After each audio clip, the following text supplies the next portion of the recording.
Да ја направиме Америка повторно богата е името на настанот на кој председателот на САД Доналд Трамп најави воведување повисоки царини за увоз за повеќе од 180 трговски партнери низ светот. My fellow Americans, this is Liberation Day, waiting for a long time. Ослободувањето, рече тој, е од нефер трговската размена во која другите земји воведувале давачки на производите од САД, а САД не правеле ништо. For decades our country has been looted, pillaged, raped and plundered by nations near and far, both friend and foe alike. Затоа, според Трамп, американската индустрија се преселила во странство, а со тоа и работните места. Сега, тој сака да ги врати назад, со тарифи за странските производи. Reciprocal, that means they do it to us and we do it to them. Very simple, can't get any simpler than that. Трамп потоа се погрижи сликовито да покаже како ќе изгледа тоа во пракса. На сцената стапи секретарот за трговија Хауард Лутник. Истиот Лутник кој беше гостин на македонската влада уште пред изборот на Трамп, кој донесе пано со податоци која земја колкави тарифи ќе добие. European Union, they're very tough, very tough traders. You think of European Union, very friendly. They rip us off. It's so sad to see. It's so pathetic. 39%, we're going to charge them 20%, so we're charging them essentially half. На првата табла имаше 25 трговски партнери на САД. Трамп кажа по некој збор за нив. Останатите не беа образложени лично од председателот, но беа објавени подоцна. А таму, меѓу другите држави се најде Северна Македонија. Според логиката на настапот на Трамп, земјава имала тарифи и други давачки од 65% на увозот на американски производи.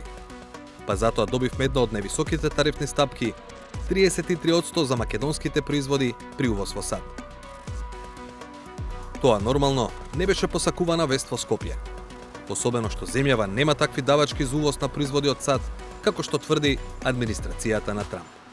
Да, секако дека станува збор за грешка и тоа не се царинските стапки кои што ние ги имаме. Еве тука вие директорот може да ви каже дека и по поединечни тарифи кога ќе ги погледнете во Република Македонија не постои царинска тарифа од 65%. Мислам дека тоа се јавно достапни податоци, може и вие самите да ги погледнете и да видите дека немаме толку високи царински стапки. Иако ова е јавниот наратив, во владата добро знаат дека не станува збор за грешка. Затоа што, иако ги најави како реципрочни, тарифите на Доналд Трамп немаат врска со давачките што ги имаат земјите при увоз на американски производи. Светски економисти веќе обелоденија вистинската формула, а ние се обративме за објаснување кај германецот Јоханес Хајдекер, доскорешен економски советник на македонската влада и на премиерот. What they did is they said we take the trade deficit that we see it, we divide it by imports, and the result we divide by 2 and this is a tariff. Или, како што Хајдекер пишува во својата анализа преку примерот на земјава, американската статистика за 2024 година пресметала дека САД увезле од Северна Македонија производи во вредност од 173,7 милиони долари, а извезле 60,6 милиони. Разликата е трговски дефицит на САД од 113,1 милиони долари во размената со земјава. Ако се примени формулата за која говори Хајдекер, кога ќе се земе дефицитот од 113,1 милиони и тој се подели со увозот од Македонија, кој изнесува 173,7 милиони, резултатот, пресметан во проценти, е 65,1%. Тој процент, поделен со 2, изнесува околу 32,6%, или заокружено, тарифа од 33%. Donald Trump has announced already in 1987 that tariffs should be increased to keep more production in the US. He has changed opinions in many things, but in one thing he is stable. This is a behavior that can be called mercantilistic. Some countries had this in 1600 and he has it till today and some of his followers. And they say, if I want to give work to workers in Ohio, then I should not import anything. And we should do everything at home. It's a policy. It's a stupid policy in my eyes, but it's a policy and this is what he had. Но тука, на површина излегува друг проблем. Од левата страна се бројките кои веќе ги споменавме за трговската размена меѓу САД и Северна Македонија според американските власти. Од десна страна се бројките според македонската статистика кои покажуваат сосема поинаква слика. а тоа е дека во 2024-та од земјава кон САД се извезени стоки во вредност од 118,2 милиони долари, а не како што тврди Вашингтон, од 173,7 милиони долари. Уште поголема е разликата кај увозот на американски производи во земјава. Според нашата статистика тој изнесува 195,9 милиони долари, а според американската само 60,6 милиони.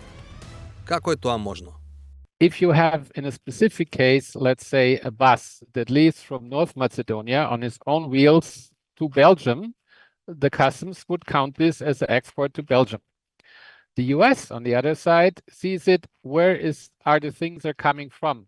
So several weeks, maybe months later, they will have a bus rolling in. They will see this bus is mainly built in North Macedonia.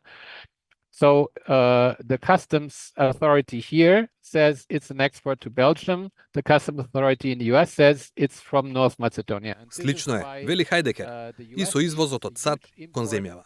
For example, a US company would ship goods to a warehouse in the Netherlands. So for them, they ship it to the Netherlands. They don't know where, let's say, the iPads or whatever they produce are going to. North Macedonia would see it as an import from the US. Најдобар показател дека е така како што зборува Хајдекер, барем кога е во прашање извозот од Северна Македонија кон САД, се податоците на Обсерваторијата за економска сложеност. За 2023-та сликата вели 74,2% од увозот на македонски производи во САД, вреден 273 милиони долари, се автобуси. А автобуси во земјава се прават во Ванхол, инаку една од фирмите кои работат во слободните економски зони. The effects of the US tariffs in the first range are, except for the one company, VDL Van Hol, it's more or less nil, because the share of EU exports to the US it's 1-2% of the Macedonian exports. Но, далеку позначени би можеле да бидат индиректните ефекти од тарифите на Трамп. The most complex technical product that is produced in North Macedonia is a part of the electric S-Class of Mercedes-Benz. It's built in Skopje. If the US buys less Mercedes-Benz vehicles from Germany, we cannot deliver this product to Germany. So this one will lose. So depending on how much the exports of our customers to the US go down, from Germany, from Spain, from Austria, from whatever, this will hit one-to-one the country. And we have seen a similar effect in Corona times when there was less volume, the country was hit. Македонската влада засега смирува. На краток рок велат, нема да има значителни ефекти. Тоа не значи дека сега ако имаме проблем или ако постои проблем во Европа, дека некој сега ќе ги отпушти вработените. Тоа нема да го направат, затоа што ви кажав дека префрлањето на капиталот е многу тешка задача, одлука и треба време. Во меѓувреме очекувам дека државите, поготово европските држави, ќе се договорат со Соединетите Американски држави, така што и на кустрок да има запирање, не може да има комплетно запирање, може да има помало производство и помал извоз и од тие земји, кои што секако дека ќе има одреден ефект, но тоа нема да значи дека ќе имаме отпуштање од работа. Логично се поставуваат прашањата, што ќе направи земјава за првично Ванхол да нема проблеми на краток рок, а потоа и сите останати на среден и на долг. Се обративме до Министерството за надворешни работи и надворешна трговија. Прашавме, дали имаат објаснување зошто добивме тарифа од 33%, на какво ниво се водат преговорите со САД, каква е преговарачката позиција на земјава и кога се очекува решение. За висината на тарифата објаснија дека таа е пресметана на начинот на кој објасни Јоханес Хајдекер. За останатите прашања велат. Министерството преку континуирана и интензивна комуникација со релевантните институции на Соединетите Американски држави на повеќе нивоа, активно работи на изнаоѓање соодветни решенија за надминување на предизвиците, поврзани со нововведениот сет на царински мерки. Министерството останува целосно посветено на заштитата на интересите на македонската економија и на македонските извозници. Во таа насока, во наредниот период ќе продолжи со проактивен дипломатски ангажман. Премиерот Христијан Мицковски веќе кажа дека земјава посакува договор за слободна трговија со САД и дека се работи на тоа. Министерката за финансии вели дека со или без слободна трговија, владата може да ги намали царините за производи од сад. Веќе со подпишување на договорот ќе имаме промени и на самите царински тарифи, како што кажав. Доколку не успееме, понатаму ќе видиме што ќе правиме со измените, како што спомнав, на законот и, да речеме, од наша страна првично намалување на царинските тарифи, кои што повторно потенцирам дека не се 65%. А еве како Доналд Трамп вчера ги опиша напорите на земјите кои сакаат да се договорат со САД. I'm telling you, these countries are calling us up, kissing my ass. They are dying to make a deal. Please, sir, make a deal. I'll do anything, sir. Ден по оваа во најмала рака понижувачка изјава, Трамп прогласи пауза од 90 дена за повисоките царини кои требаше да стапат на сила во средата по американско време.